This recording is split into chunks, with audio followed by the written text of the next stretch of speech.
Please introduce yourself. So my name is Mandeep Singh Jain. I belong to Jammu district of Jammu and Kashmir. I've done my schooling from Maharaja Hari Singh Agriculture School, Nagbani, Jammu. Thereafter, I've completed my Bachelor of Engineering in Electrical Stream from MIT, Jammu. Thereafter, I have done MBA in Marketing and Operation from the Business School, Jammu University. Thereafter, I got placed in Bharti Airtel as Territory Sales Manager, where I worked for 1 year. Thereafter, I worked with Jammu and Kashmir Bank as banking associate for 1.5 years. And from June 2018, I'm working with Union Bank of India. I joined as specialist officer in Scale 1. In 2020, I got promoted to Scale 2 and presently posted in Jalandhar. Uh, about my hobbies and interests, sir, my hobbies are yoga, running, and social work. And apart from that, I have taken part in sports like football also, and I have NCCA certificate. About my family background, sir, my father have retired from Jammu and Kashmir Police as inspector, and my mother is a homemaker. I have two siblings.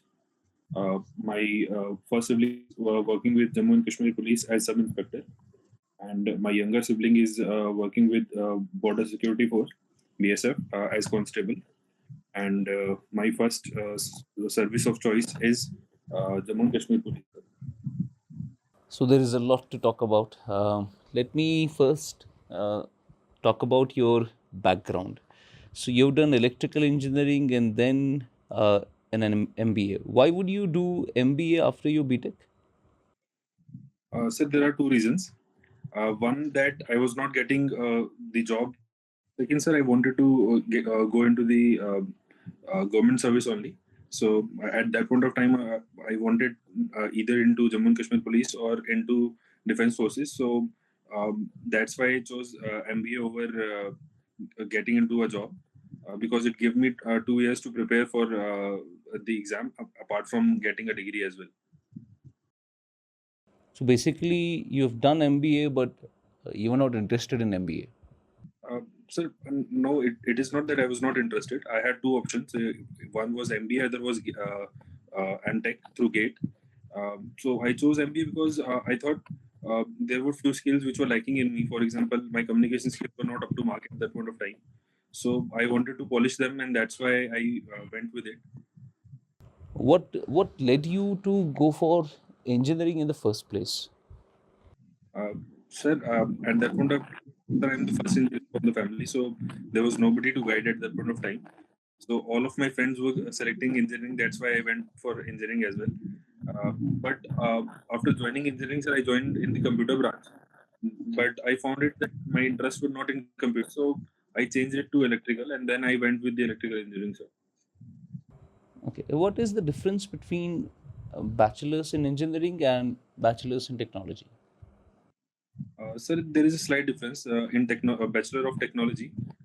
The practical part is more as compared to Bachelor in Engineering. You just mentioned that MBA would give you some skills that you would later on be able to implement in public services. Can you elaborate on those skills?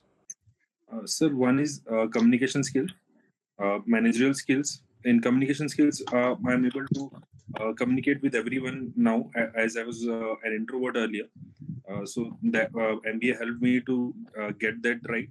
Apart from that, sir, my leadership skills and managerial skills have also improved.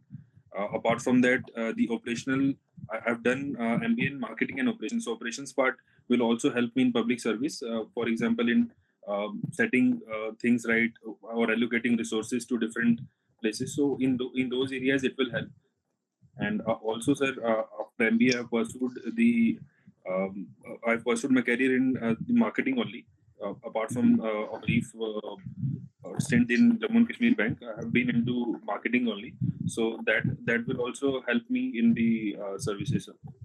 What is your role in Union Bank of India? Sir, I'm working as specialist officer in marketing stream only. I'm posted in regional office, and I'm look after the marketing of liability products for various all of my branches which are associated with the regional office. What have you contributed so far? Sir, in Jalandhar, I have cracked some big deals. For example, uh, I do not know, sir, whether it will be right to name the clients, but there are some big education institutions which are running out of Jalandhar, and I've cracked 3 out of the 4 big institutions which are running from Jalandhar, sir. I've added those new customers to the bank, and they are the big clients for the bank. So Union Bank of India, is it a public sector bank or a private sector bank? Sir, it is a public sector bank. Public sector banks. Public sector banks are looming with some problems. Can you name some problems? Yes, sir. There were several problems which were associated with public sector banks. Started with the NPA problem in 2010 onwards, and with that NPA problem, there was the problem of the balance sheet crisis. That the net interest margin was not coming up. Also, the profits were not up to the mark. Then the human resource allocation was also not up to the mark. These have been better after the ease agenda of Government of India. At present, ease 6.0 is running, but there are still some facets where the public sector banks can do well. For example, sir, when we compare a public sector bank with the private sector bank, for example, let's say HDFC, the ratio of employees is 300, a ratio of customer to employee 300 is to 1. And if I talk about the public sector bank, for example, my own bank, the ratio of customer to employees is 2800 to 1. So that is a big problem which is associated with all public sector banks, not just my bank, sir. So that is one area where the improvement is needed. Apart from that, sir, the technology is also need to be improved. Though there have been some big strides in the technology in the last 10 years, but there are some gaps at present as well, which can be bridged, which can bring better customer service. You mentioned that NBA problem was exacerbated 2010 onwards. What happened in 2010? Sir, in 2009, financial crisis happened all over the world, and because of that, there were many companies which failed. There were many loans which banks had extended, which went because people went bankrupt. So is NPA considered a loss under the balance sheet of the bank? No, sir. Until it is not declared, it is not considered loss. Once it is declared, then it is a loss. And for NPA, though it is not a direct loss, but it because we have to do a provisioning for NPA, indirect brings loss to the bank. So you mentioned that unless it's not declared, it's not a loss. So when is it declared? Is there any threshold for that? Sir, there are different ways in which banks do this. One is that when they want to improve their balance sheet, so they declare it a direct loss. The second is that if after, for example, they go for a settlement with the client, and for example, there was a loan of 5 lakh, and if the settlement is on 2.5 lakh, at that point of time, 2.5 lakh will go as loss. And third case is when the court orders the bankruptcy of an individual. At that point of time, it goes into loss directly. What is write off? The write-off is a kind of balance sheet correction in which, though for example, if there is an NPO of a customer, in that case also, the bank what they do, they just write off the asset NPA from their asset and declare it as loss in the balance sheet. But for a customer, it is not a write-off. Customer still is liable to pay, sir. Okay. And what would be the meaning of haircut? Haircut is, for example, sir, 5 lakh is due from a customer, but bank is able to recover for 4 lakh only, or bank have extended 4 lakh only, so 1 lakh is haircut, sir.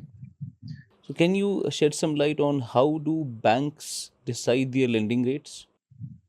Sir, earlier there were different criteria through which the lending used to be done. For example, MCLR used to be there, but RBI in 2018 onwards have done external benchmark lending rate, EBLR, which is being decided on the repo rate or any other external benchmark which are mandated by RBI. Bank can decide any one of them. On the basis of that, for example, if repo rate is 6.5 at present, so 6.5 will be the benchmark. On that 2.5 spread is there, so on the basis of that, then the EBLR is decided for every bank. And then for example, if EBLR comes to 9%, after EBLR there are different loan portfolios. For example, in personal loan, depending on the risk associated with the loan, the interest rate goes up or down. Okay. So why was there this need for external benchmarks? So because there were a lot of though I'm not sure, but I think there was lot of differentiation in terms of uh, uh, lending rates. For example, in private sector banks, some private sector banks were lending at 15% also, and there were some public sector banks which were not able to decide their rates effectively. So Or was it something related to the standardization of interest rates, or was it a problem in the monetary policy transmission? Sir, it can be said that it was a mix of both. Monetary policy transition was also not happening because banks were not changing rates as per the RBI rates. For example, if repo have changed in this particular circle, they were not changing it as per the RBI, but they were changing as per their balance sheet needs. So that was needed to be corrected to for monetary policy to reach the end customer, sir. Can you tell me what are the exact uh, role of CRR and other reserve ratios? Uh, Sir, these ratios in monetary policy are decided by Reserve Bank of India. In they are they are done first to deal with the inflation problem uh, when there is inflation or excess liquidity in the market. To soak that liquidity, these rates are used. For example, CRR is used, uh, or the reverse repo is used. Repo rate is also used. So one thing is that to control inflation. Second is that to stop the scenario of bank run. So banks should maintain enough amount of capital asset, liquid assets with them, so that uh, there is no situation of bank run in near future. And third is that for short term lending to banks, for example, their daily needs also these rates are needed, sir. You mentioned that CRR and reserve ratios are firstly used to control inflation. Are you sure about that? No, sir. That it is being used for inflation? It can, of course, it can be used for inflation. But my question is whether or not it is being used for inflation. The primary rate which is used to control inflation is repo rate, sir. CRR Okay. can be used, statutory liquidity ratio can also be used, but the primary factor is always repo rate, sir. Government has recently, last year, come up with an incremental cash reserve ratio. Can you shed some light on it? Sir, I'm not sure, but I think incremental cash reserve ratio was used for extending loan to NBFCs or special criteria loans from commercial banks to other lenders. I'm not sure about Ayush, this. Ayush. Okay, okay. You also talked about public sector banks. So tell me, what is public sector bank consolidation? Sir, in recent years, Government of India has gone with the merger of the public sector banks. There were 21 public sector banks that has been reduced to 12 at present, and there were a few banks which have been merged into bigger banks, so as to improve firstly the human resource available, secondly to uh, improve the regulatory framework for the banking, because there were different banks that were present, so it was difficult for RBI to regulate all of them at once. So that is also done. Thirdly, to improve efficiency and scale of economies of scale, it has So you have mentioned that consolidation includes the merger of banks. Would you consider privatization of public sector banks as part of bank consolidation? Yes, sir. It can be the disinvestment policy can also include privatization as well. In that case, to reduce the number of public lenders and to for government to limit to its core functions and come out of non-core functions, consolidation can also be in terms of privatization. And there are some banks which there are two banks which will be privatized in current financial year, as has been uh, spoken by the spokesperson of Finance Ministry, sir. Which are the banks that are considered too big to fail in India? Sir, at present, I think HDFC, State Bank of India, and ICICI is there. These are the banks which have substantial effect on the monetary front. If they fail, then there will be a bigger losses for the firms as well as the economy, sir. What is Basel Accord? The Basel Accord is a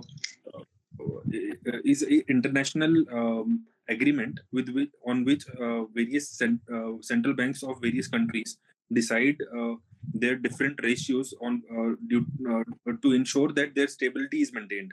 So Basel 3.0 is at presently being implemented in Indian banking systems. There are different ratios, for example, CRAR and other ratios that are being maintained as per a standardized model, so that the monetary policy as well as the economy is stabilized. Who gives the Basel norms? Sir, I do not remember the name of the institution, sir, but sorry, sir, I do not remember the name of the institution. Mandeep, I can see that you worked in Bharti at Airtel and then in JK Bank and then in Union Bank of India. Regarding JK Bank, um, what is the government ownership in JK Bank? I think, sir, at present it is 100%. I'm not sure, sir. It is of the state government, sir, Union Territory government. It used to be with the state government, but right now. Right now, it has moved to central government. The because of that, sir, the new model of MD and CEO, chairman and MD CEO position have been bifurcated at present, sir. Mhm. Okay, who selects the directors of these public sector banks? Uh, Financial sector board, FSB is there, sir, which it is a government body which selects the chairmans and MDs of these private sector banks. RBI came up with a clawback provision with regards to the salaries of the top executives of these banks. Are you aware of that? Yes, sir.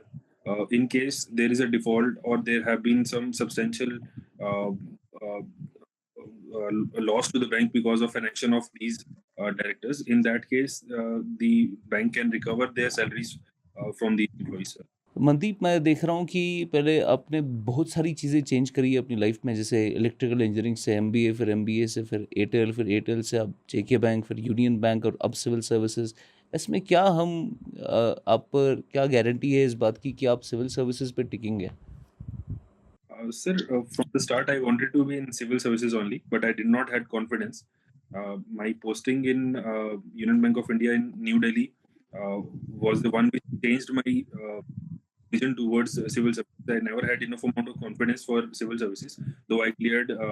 I wanted to be always wanted to be into a uniform service, but I was not able to clear the interview of defense services. But after that, to go for civil services, I was not getting enough amount of confidence, and also, sir, guidance was also missing here.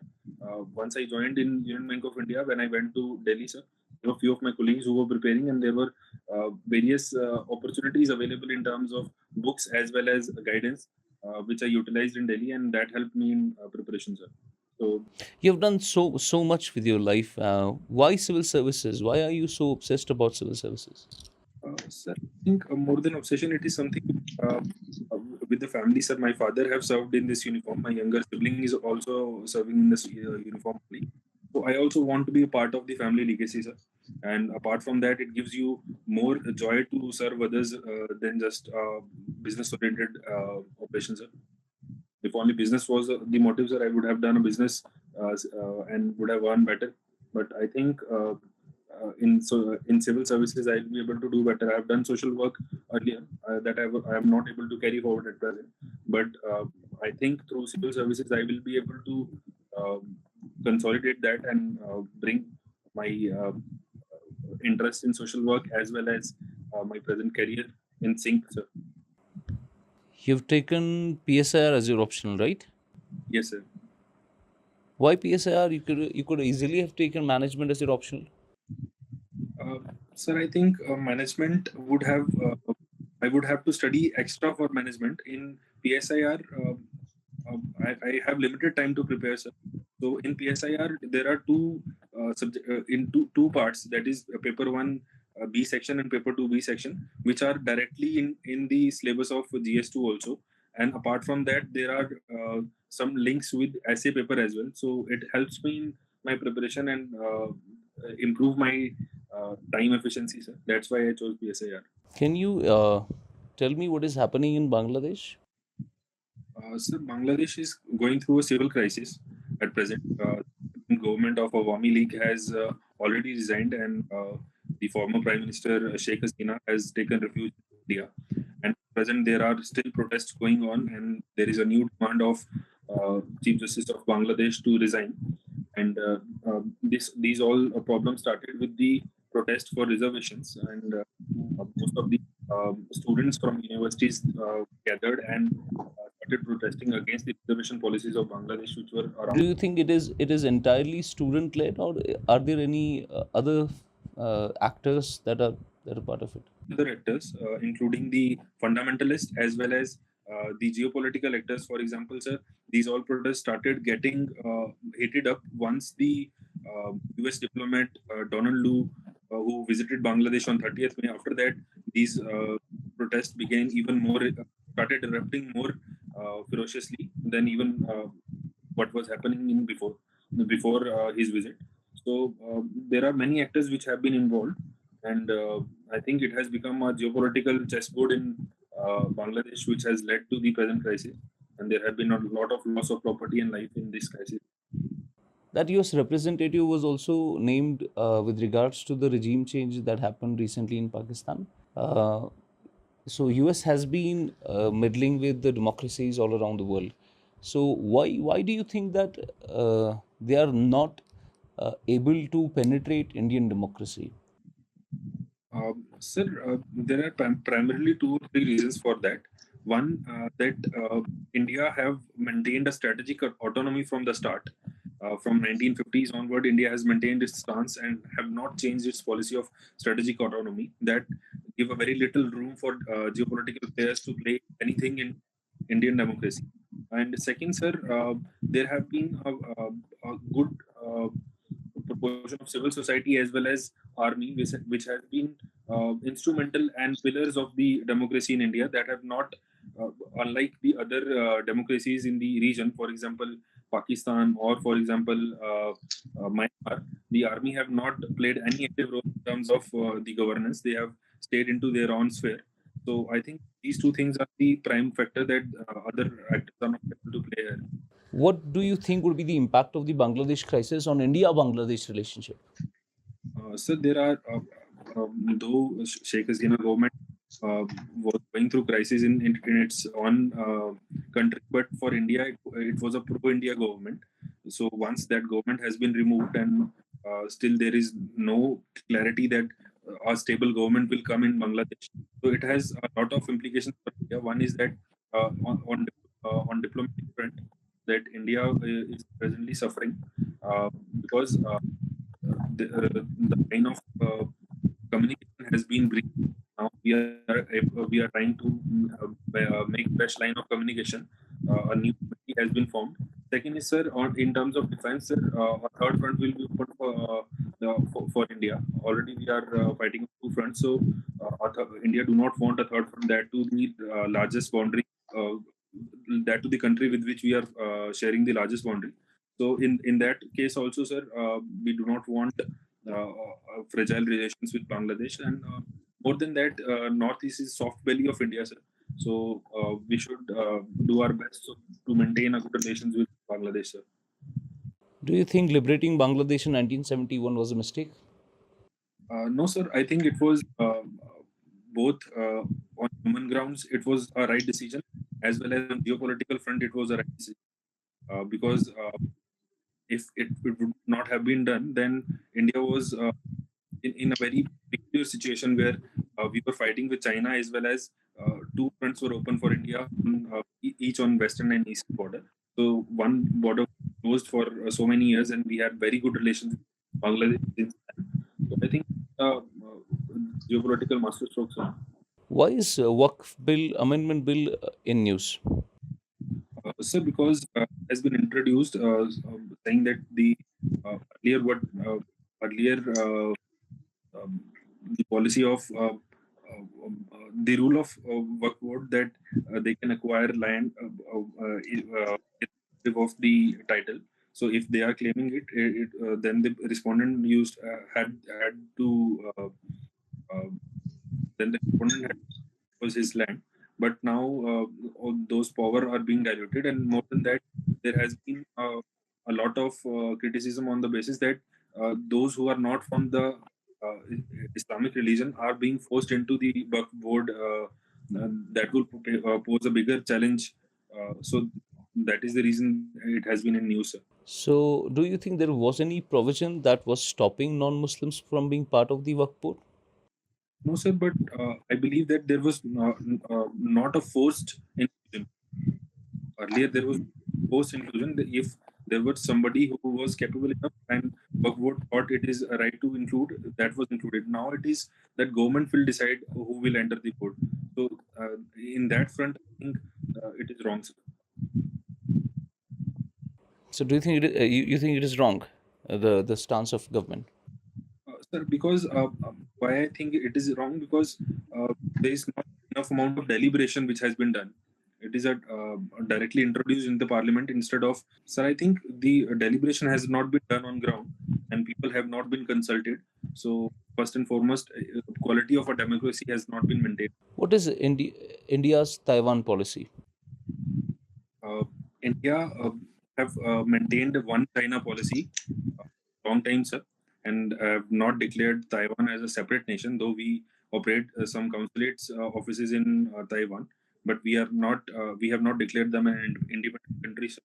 So we are still maintaining the one China policy in Taiwan, sir. Do you think that India should reconsider that, given what China has done recently in Ladakh? Yes, sir.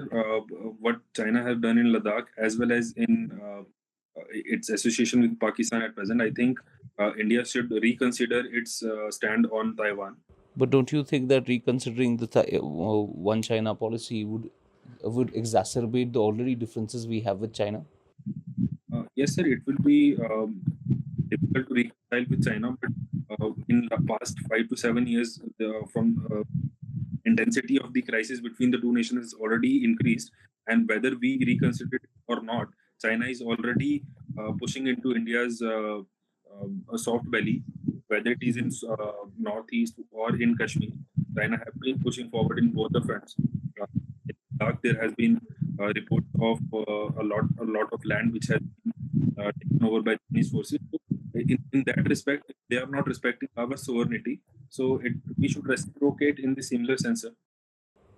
Generally, it's said that China, in the past, in the traditional sense, has never been expansionist. What explains their behavior and aggression with regards to India? Sir, though they were never expansionist, but they have always maintained a five-finger policy towards India as well as the other neighbors. Though they do not have they do not have acquired or expanded to other countries, but still they have fragile relations with each and every country they share border with. So, in that respect, China towards India is also, though it want a multipolar world, but they do not want a multipolar Asia. They want one power in Asia only. So that's why they are um, for for Asia, India is the revisionist power and China is the hegemon. So when it is being challenged from a revisionist, they are trying to do whatever they can to stop India's growth, whether it is economically or on the military front. Would you consider Xi Jinping, the leader of China, as a dictator? Sir, though they call themselves Democrats, but the Communist Party of China has been on the has maintained the sort of dictatorship in China only. There have been so many restrictions on the uh, citizens as well, and they have been limiting the access or the democratic values in. So, in that sense, yes, he's a dictator. Tell me three good things Xi Jinping has done in China as a dictator. So one that he has been able to the one belt one road initiative which he pioneered has extended the economic survival of China, which was going downward trends before him. Second, sir, he have been able to make China a supply chain giant that in every respect of in every product and manufacturing, the Chinese government has been able to make itself the node or the central node for the supply chain. Third, sir, in naval front, he have done an extraordinary job. Before Xi Jinping, his naval prowess was very limited, but now they have started developing their indigenous weapons in the naval front also. There have been acquisition of various big aircraft carrier also, which were not present earlier in the China. Now they are building their fourth aircraft carrier. So in that respect, they have done Xi Jinping has done an extraordinary job for the Chinese. Let's assume a scenario where Mandeep is made the dictator of India. What would be the three things that you would start doing immediately? Sir, though I think the dictatorship in India never come, but even if given the scenario, sir, the first thing I would like to change is that in terms of uh, health and education, I would increase the number of uh, uh, available. For example, at present, PMJY is being run by the government. So I'll make health free for the citizen. Second, sir, But you don't need to be a dictator for that. You can do that with the representative government. yes, sir, it can be done. I'm always toward on the sides of the representative government only, sir. Okay. What else? Second, sir, I think what India can do better is in terms of uh, handling its internal disturbance. India can make better handle internal disturbances better by giving more voices to those people who have been demanding for different states or different territories. So standardizing and giving them more space to raise their voice would limit the violence as well as internal disturbance. And third thing, sir, I would like to do is that I would like to improve uh, the efficiency of the governance by making sure that each and every individual in the country gets the same rights in terms of technology, and technology gaining to individual levels. Sir. There are many in rural areas, but Recently, a lot of criticism has been made with regards to UNSC veto power. Can you elaborate on that?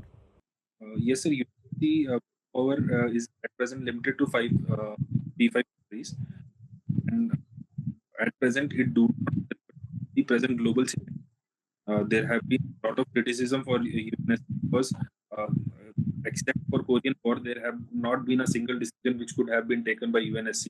Either one or the other party go for a veto, and because of that, there have been stalemate in the UNSC, and they have not been able to do their job of securing the borders and stopping the wars the in the global order. And at present, there are different wars that have been being fought.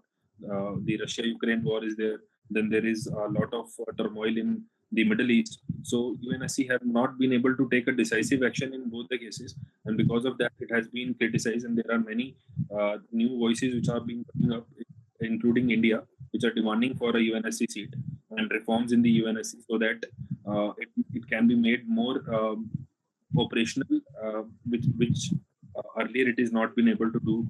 So, what reforms would you suggest in UNSC veto power? Sir, there have been different reforms which have been suggested. For example, there have been reform suggestions of making 24 members in UNSC by different scholars, and making instead of five, making 10 permanent members and 15 other members who can uh, join on different tenures. For example, some can join for 2 years tenure and some can join for 4 years tenure, so that it can become more representative of the present realities and it can give voice to those continents which are not being heard. For example, Africa is not even having a single member at present. Yeah, if we talk about Asian front, uh, except for China, there is no representation to India, even if we represent a big chunk of population. So in that front, the representation should be increased, and the uh, power of withdrawing should be reduced. There have been earlier suggestions of giving the UNGA overriding power to UNSC, which has not been implemented. That should also be implemented, sir. So let's assume that India was offered a seat, a permanent seat at UNSC, but the only condition would be that India has to give up its nuclear assets. What should India do? Sir, I think India should not go for UNSC state if it has to compromise its nuclear. The mistake Ukraine did many years ago when USSR was decimated. At that point of time, Ukraine had surrendered all its nuclear assets, and today we can see that there has been a direct confrontation with Russia. So at that point of time, Russia was a friend. So any in international relation, any friend can turn into enemy, and any enemy can turn into friend. So in that respect, first India have to maintain its internal power. Then we should go for UNSC. It should not be a compromise. All right, you're married, right? Yes, sir.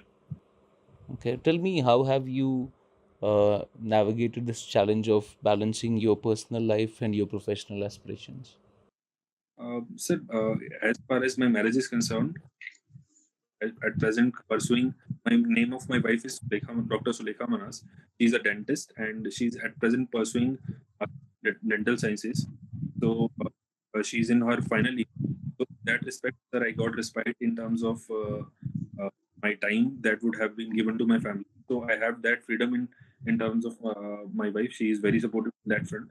Plus, my professional life demands a job which start from 9 a.m. to 7 p.m. So in that respect, sir, I have maintained that I should give at least 6 hours every day. So that way, I have been able to glide through these challenges. Though I never think that So, they are so, so, so overall, a marriage has been a good influence on your preparation for civil services, right? yes, sir. At present, it has been yes. Would you suggest your suggest your colleagues to get married before they are settled with their job? So it is their individual decision, but I think before settling for a job, one should not go for marriage until unless they are above 27, 28 years of age. I think age is also a criteria for marriage. So if they are young, they should first prepare for their career and then go for marriage. And, if they are in their early 30s, then they should marry, go for marriage also. And apart from that, they prepare for their career. There have been many examples in recent years only that married people have cleared the state civil services as well as UPSC also, sir. What are open marriages? Sorry, sir, I'm not aware. Okay. You also like yoga and running, right? Yes, sir. So how would yoga help you in civil services? Sir, because I have a limited time for my preparations, I get at max I get 6 hours to prepare. So because of that, I'm not able to maintain a healthy lifestyle in terms of going for running and exercising. So yoga gives me that 15-20 minutes of respite and gives my body a time to rehab as well as get more energy. So in that terms, yoga and meditation have helped me a lot in terms of maintaining a stress-free life so that I can give my 100% to my preparation, sir. Okay, my last question to you would be, um, what would you do if you're not selected in civil services? Sir, I'm still left with two attempts. I'll go for them. Apart from that, at present, my UPSC mains is from 20th of September. So I'll prepare for that. It is okay. If I'm not selected. I'll give my 100%. It is not about getting selected at the first place when I started. I did not knew that whether I'll be able to clear the prelims or not at that point of time. So I have given my preparation in terms of making myself better off. So my preparation have increased my confidence as well as knowledge. So in that respect, sir, even if I'll not be selected, I'm okay with it. I'll give my 100%. Then it's on the day of selection. If I'm not selected, it's okay, sir. But I'll give my 100. I would assume that you would still be pursuing for UPSC even if you're qualified for KS, right? Yes, sir. This is my last attempt for UPSC. But don't you think that if you still go for UPSC after even qualifying the JKPS and getting a seat at JKPS, we will be wasting a seat if you still go for UPSC and pursue that? No, sir. I think one should always aspire for a better opportunity in terms of uh, uh, civil services. If I'm getting UPSC, if I'll be able to clear UPSC, then I think for me as well as for the service, it will be good. That seat will not be wasted because that are advertised on the next year calendar, sir. But the one who have done better, one who have maintained the merit should get the opportunity to select, sir. Okay, let's conclude, Mandeep. Your interview is over.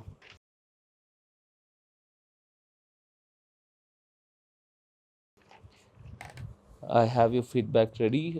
कैसा लगा आपको? How was your experience? It was good. In last two interviews, I have not uh, gone for mock interviews, so I thought I can go for it. ये आपका तीसरा interview है KS में? Yes, sir. अच्छा, मुझे बहुत अच्छा लगा मनदीप, आपका बहुत तगड़ा नॉलेज है, ऑलमोस्ट हर क्वेश्चन पे बैलेंस्ड अप्रोच है आपका, एक भी क्वेश्चन पे मुझे ऐसा नहीं लगा कि आपने उधर इधर कुछ बोल दिया. Very nice approach to your answers, concrete answers, crisp answers. एक दो चीज़ मुझे लगी जहाँ पर जिसको बेहतर बनाया जा सकता है. सबसे पहले इंट्रोडक्शन बहुत लंबा है आपका, बहुत ज़्यादा लंबा है. So they would lose track of what to ask you. ठीक है ना? यू शुड प्रायोरिटाइज कि आपका आपका कोर एरिया कौन सा है जिसको आप हाईलाइट करना चाहते हैं, विच आई बिलीव कि banking is your core area. तो if they ask you anything about banking, you already know that. तो I would suggest you few things. सबसे पहले आप अगर नाम से आपने जैसे शुरू किया, इंट्रोडक्शन, नेम आपने बोला, जम्मू बोला, and then you started saying कि आपने स्कूलिंग कहाँ से की, बी फिर आपने इंजीनियरिंग किया, फिर आपने एमबीए किया. अब क्योंकि आपने बहुत कुछ किया है लाइफ में, तो स्कूलिंग वाला पार्ट तो पहले आप कैंसिल कर लो इसमें, बिकॉज उसको बोलने का कोई फ़ायदा नहीं है और ना वो वहाँ से कोई क्वेश्चन आने वाला है. तो स्कूलिंग वाला काट दीजिए. सेकेंड लेवल पे आपको बी बैचलर्स इंजीनियरिंग और साथ में एमबीए बताना है. देन जो आपने जॉब किया है उसमें आप को ये बताना ज़रूरी नहीं है कि जैसे फॉर एग्जांपल आपका पिछले 2 जॉब तो बैंक से ही है, जैसे करंट वाला और इससे पहले वाला. तो और भारतीय एयरटेल वाला इज़ समथिंग डिफरेंट, जो मुझे लग रहा है अब क्योंकि काफ़ी पुराना है और आपको क्वेश्चन अगर आएगा तो करंट से ही आएगा, आपका करंट जो जॉब है. तो भारतीय एयरटेल अगर आप काट देंगे और आप करंट ये बोलेंगे currently I am working in Union Bank of India as this at this particular designation, तो डायरेक्टली आप यूनियन बैंक की ही बात कर ली, बिकॉज आपको डैफ में तो उन्होंने लिखा ही होगा सब कुछ डिटेल जो है. तो भारतीय एयरटेल वाला मुझे थोड़ा लग रहा है अननेसेसरी है, वो ज़रूरत नहीं है. उसके बाद हॉबीज़ आपने बोली तो वो तो बतानी है, वो ज़रूरी है. फिर आपने बोला फुटबॉल में आपने एनसीसी करा है, वो भी बोलने की ज़रूरत नहीं है बिकॉज वो आपके डैफ में है. ठीक है ना? तो इंट्रोडक्शन में डालने की ज़रूरत नहीं है वो. फिर आपने फैमिली बैकग्राउंड बोला और उसमें भी अपने सिबलिंग्स बोला कि आई हैव 2 सिबलिंग्स, उसमें पहला सिबलिंग इज़ जेकेपी में inspector and second is in BS. Not necessary, introduction में ये सब नहीं आता है. फैमिली बैकग्राउंड आपको नहीं बोलना है. अगर वो पूछेंगे तब बोलना है.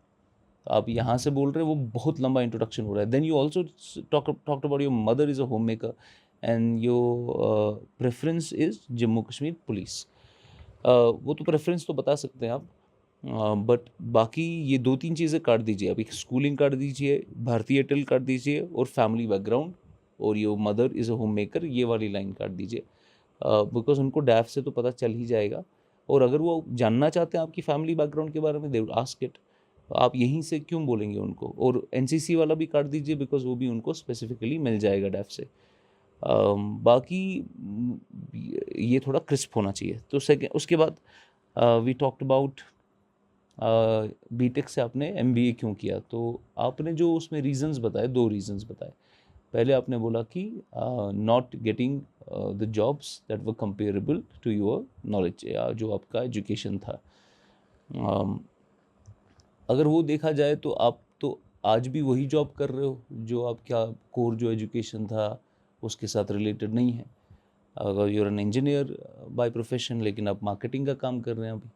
ठीक है ना। तो प्रॉब्लम तो वही है जो आपने बोला, रीज़न जो आपने बोला कि बीटेक के बाद मुझे वो जॉब नहीं मिल रहा था जो बीटेक के रिलेटेड था, तो आप तो आज भी वही जॉब कर रहे हो, तो मुझे वो सही रीज़न नहीं लगा। ठीक है ना। तो आपको जो दूसरा रीज़न आपने बोला कि आपने एमबीए इसलिए लिया बिकॉज उसमें आपको 2 साल का प्रिपरेशन मिल जाता सिविल सर्विसेज के लिए। इसका मतलब भाई एमबीए में आप इंटरेस्टेड नहीं थे, ऐसे ही कर लिया डिग्री हासिल करने के लिए।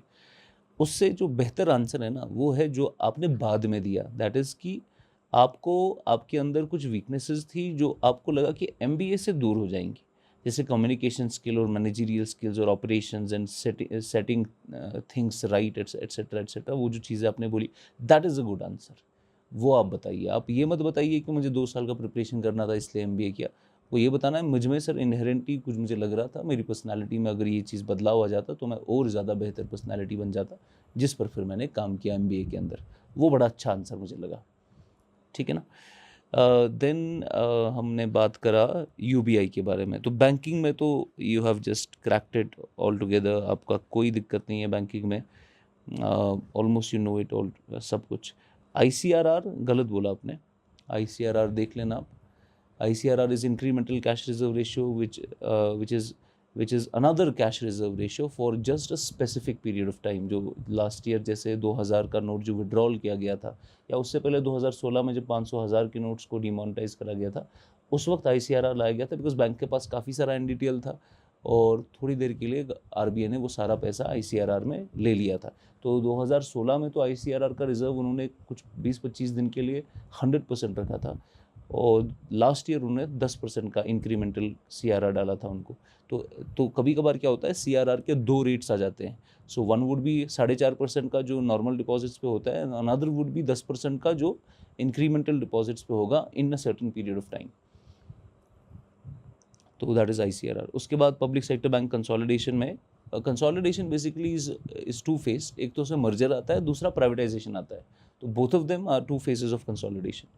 वो भी बहुत अच्छा। Then banks too big to fail, आपने बराबर बोला। बेसिल अकॉर्ड भी बोला, it is Bank of International Settlement who comes up with Basel accord. Then I asked you about civil services क्यों करना आपको, तो आपने बोला कि फैमिली आपने अपनी यूनिफॉर्म में देखी है तो वो आप कंटिन्यू करना चाह रहे हैं, और सोशल वर्क का जो आपका ख्वाब है वो आप पूरा करना चाहते हैं। बड़ा यूनिक है।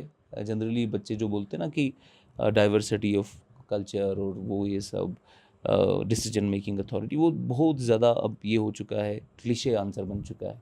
आपका आंसर थोड़ा जेन्युइन लगता है, सच लगता है और यूनिक लगता है। तो वो आप फैमिली वाला जो आपने एग्जांपल दिया ना कि फैमिली आपकी यूनिफॉर्म में थी और they have always had this capacity कि they have to do something for the nation, वो उन्होंने आपने इनकलकेट, आपके अंदर इनकलकेट हुआ है और वही आप आगे बढ़ाना चाहते हैं। बड़ा अच्छा है वो। उसके बाद PSAR क्यों लिया आपने ना, सी यहाँ पर बेहतर क्या हो सकता है।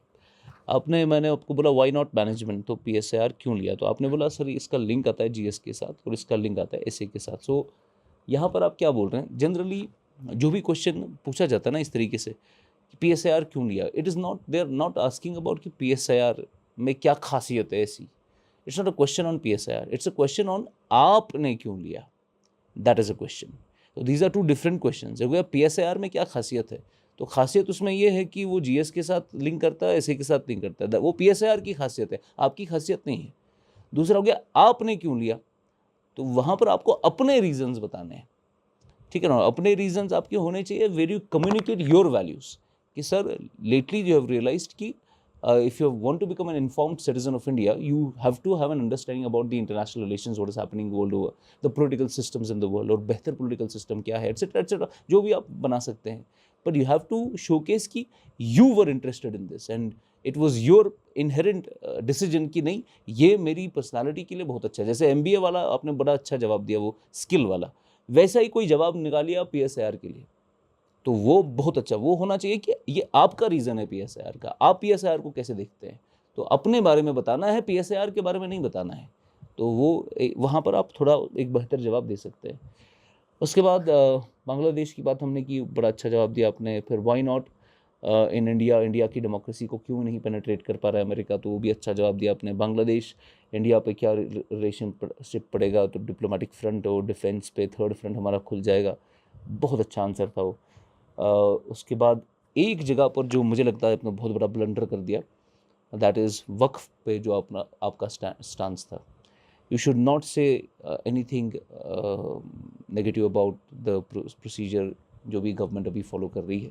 Even if you don't agree with it, specifically अगर आपको पूछेंगे कि क्या इसमें कोई प्रॉब्लम था जिस तरीके से उन्होंने ये करवाया है, उसमें आपको बताना है हाँ सर डिलिब्रेशंस पूरी नहीं हुई एट्सेट्रा एट्सेट्रा. मगर ये बताना बिना पूछे, तो some of the panelists might get offended because everybody has an ideology, everybody has an inclination. वो एक स्पेक्ट्रम में कहीं ना कहीं पर खड़े रहते हैं, वो कहीं ना कहीं उनका एंगल होता है, और अगर वो उनको उल्टा पड़ गया आपका पॉइंट ऑफ व्यू, तो वो आपको थोड़ा मार्क्स खा जाएंगे फिर. तो उसमें थोड़ा आप ध्यान रखें कि ये न्यूज़ में इसलिए है बिकॉज भाई एक्ट को आपने अमेंड किया है पहली बार, और उसमें नई नई प्रोविजंस डाले हैं, तो माइनॉरिटीज़ को लगता है ऐसा है, पर गवर्नमेंट के हिसाब से ये ज़रूरी रिफॉर्म था इसके लिए.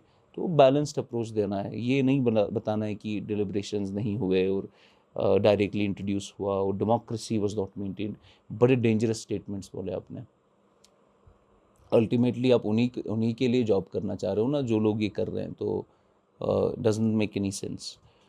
उसके बाद Taiwan policy, you already know that. Dictator पे भी अच्छा जवाब दिया आपने. इसका बेहतर जवाब ये है, it is actually to check your mental alertness. तो पहला काम जो आपने करना है as a dictator, that is you abolish the seat of dictator, कि आपके बाद और कोई ना बन सके. तो पहला काम ये करना है. फिर सेकंड काम पे कोई ड्रास्टिक आप सर्जिकल रिफॉर्म करा सकते हैं. यूएनएससी पे वेरी सफिशेंट नॉलेज, मैरिज पे बहुत अच्छा नॉलेज. खामखा नाम बोलने की ज़रूरत नहीं है, वो अननेसेसरी था, और उनका प्रोफेशन भी बोलने की ज़रूरत नहीं है. आपको बता ऐसे बता सकते हैं, your wife is also a professional. ऐसे डोंट गिव हर एग्जैक्ट कि वो क्या है. Your wife is also professional, तो उनको वो आपको सपोर्ट करते हैं. Open marriages is a concept कि जहाँ पर you get married to a person, but you are also open to other individuals in the marriage. तो that is the concept of open marriage.